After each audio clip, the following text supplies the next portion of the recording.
Factory एक बहीकथा भाग 2. बर ऐक, इथं रात्रीची ड्युटी करावी लागे. महिना 8,000 पगार मिळेल. राहायला पण जागेची सोय करतो. पण ऐक, इथं कोणालाच येऊन नाही द्यायचे. आसपास कोणी फिरकत असेल तर लगेच अटकायचं.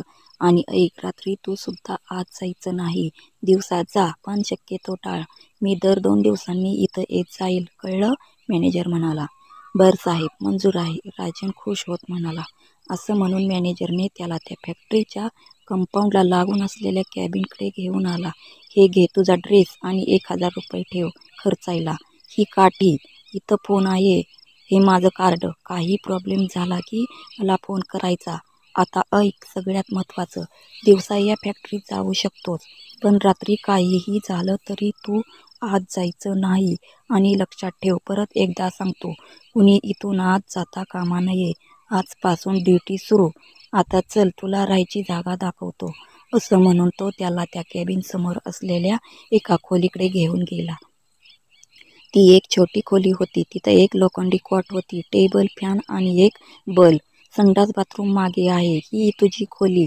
ही घे किल्ली. चल, मी निघतो. नीट लक्षात ठेव काय म्हणालो ते. इमानदारीने काम कर. असं म्हणून तो तिथून निघून गेला. राजन खूप खुश होता, पण काही प्रश्न त्याला पडले होते. साहेब असं का म्हणाला की कोणाला आत जाऊन द्यायचं नाही? कोर्ट कचेरीचा मामला असेल. पण मग असं का म्हणाला असेल की आपण आत जायचं नाही? जाऊ दे, नोकरी तर भेटली, राहण्याची बी सोय झाली. 1,000 रुपये बी देऊन गेला, कापडं बी देऊन गेला. भारी काम झालं. आता राजन त्या खोलीत आला आणि थोडा आडवा झाला. त्याला झोप लागली. जाग आली तेव्हा संध्याकाळचे 7 वाजले होते.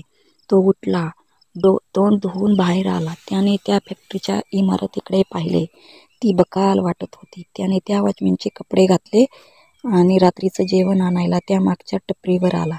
तिथून त्याने खाण्याचे पदार्थ घेतले आणि तंबाखूची पुडी घेऊन तो खोलीवर आला. जेवण करून तो हातात काठी घेऊन त्या केबिनकडे आला. खिशातून तंबाखू काढून मळू लागला आणि अचानक त्याच्या खांद्यावर कोणीतरी हात ठेवला.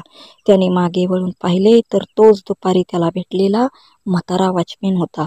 काय रे, तू अजून इथं? आणि हे वॉचमॅनचे कपडे? तो म्हणाला. हो, मला साहेबांनी ठेवलं कामावर, रात्रपाळीवर. राजन म्हणाला. अरे पण मी आहे की इथं. कशाला पाहिजे दुसरा वॉचमॅन? तो म्हातारा म्हणाला. ते तुम्ही साहेबाला विचारा.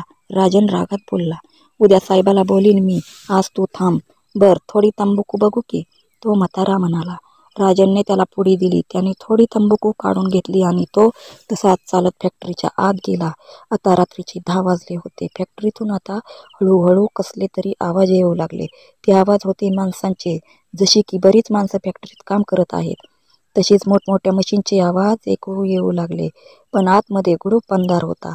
आता कोणीच दिसत नव्हतं. राजन आता घाबरू लागला होता, कारण त्याच्या समोर तर कोणीच आत गेलं नव्हतं. फक्त तो म्हातारा वॉचमॅन गेला होता. बराच वेळ तो आवाज ऐकून राजनने आत जाऊन यायचे ठरवले आणि तो त्या केबिनपासून हळूहळू चालत फॅक्टरीच्या मुख्य दरवाजाकडे निघाला. आता ते आवाज हळूहळू वाढू लागले. तेवढ्यात राजनला कोणीतरी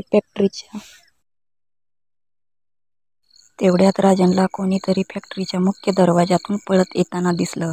ती व्यक्ती काहीतरी ओरडत येत होती. राजनने त्या दिशेने टॉर्चची लाईट मारली आणि त्याच्या पायाखालची जमीनच सरकली.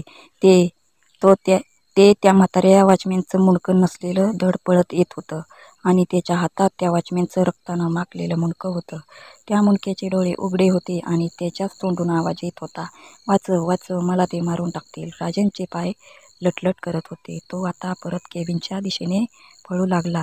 तो पळत केबिनपर्यंत आला. त्याने मागे पाहिले तर मागे कोणीच नव्हतं. राजन आता चांगलाच घाबरून गेला होता, पण ड्युटी सोडून जाऊ शकत नव्हता. त्याने परत तंबाखू काढली आणि टेन्शनमध्ये चुना लावून मळू लागला. तेवढ्यात त्याच्या खांद्यावर कोणीतरी हात ठेवला. थोडी मला पण दे की. त्याने दचकून मागे पाहिलं आणि त्याचं काळीजच उडालं. तोच म्हातारा वॉचमॅन होता. विकृत असं हास्य त्याच्या चेहऱ्यावर होतं. त्याला पाहून राजन थरथरू लागला. तंबाखू तशीच टाकून तो पळू लागला. पण पळत पळत हे विसरून गेला, तो फॅक्टरीच्या दिशेने पळतोय. तो पळत पळत फॅक्टरीच्या मुख्य दरवाजाच्या आत आला. तो आत येताच फॅक्टरीचं मुख्य दार आपोआप बंद झालं. अचानक त्याच्या लक्षात त्याची चूक आली की आपण फॅक्टरीच्या आत आलोय. तो त्या बंद दरवाजाजवळ येऊन दार उघडण्याचा प्रयत्न करू लागला, पण काहीच उपयोग झाला नाही. आतमध्ये गुडूप अंधार होता. मगाशी येत असलेला आवाज आता बंद झाले होते.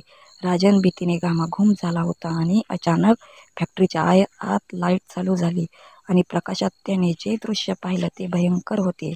तिथे 50 ते 60 जण होते. सगळ्यांचे चेहरे जळालेले, सडलेले होते. अंगावर रक्तानं माखलेली फाटलेली कपडे. ते सगळेजण फॅक्टरीच्या मशीनकडे बघत उभा होते.